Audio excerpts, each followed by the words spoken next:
meus amigos, como é que vocês estão? Eu tô passando por aqui para compartilhar um caso interessante com o qual me deparei recentemente. Eu tenho parceria com alguns colegas advogados que atuam em outras áreas e um deles me trouxe um caso trabalhista para que eu pudesse analisar e tocar esse caso, verificar quais seriam as medidas e se existia alguma medida ainda a ser adotada dentro desse processo, considerando que ele já estava em fase de execução e a empresa já havia sofrido alguns bloqueios e alguns valores, inclusive, já haviam sido liberados para a exequente. E aí eu conversei com o cliente, ele estava justificadamente muito inconformado, porque o processo correu a revelia dele e ele não pôde oferecer a defesa. E aí eu, analisando com calma, com cuidado o processo, notei duas questões interessantes.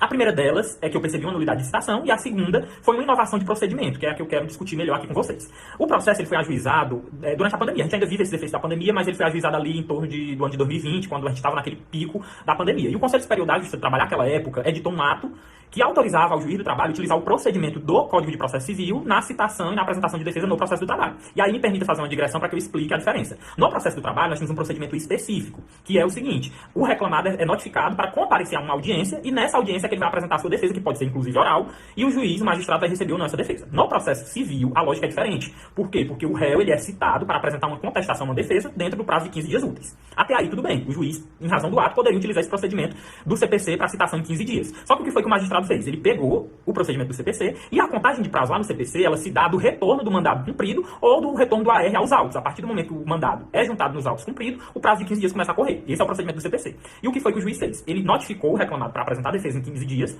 mas começou a contar o prazo do recebimento da notificação, do momento em que o reclamado recebeu a notificação e não do retorno da certidão dos Correios ou do AR dentro dos autos.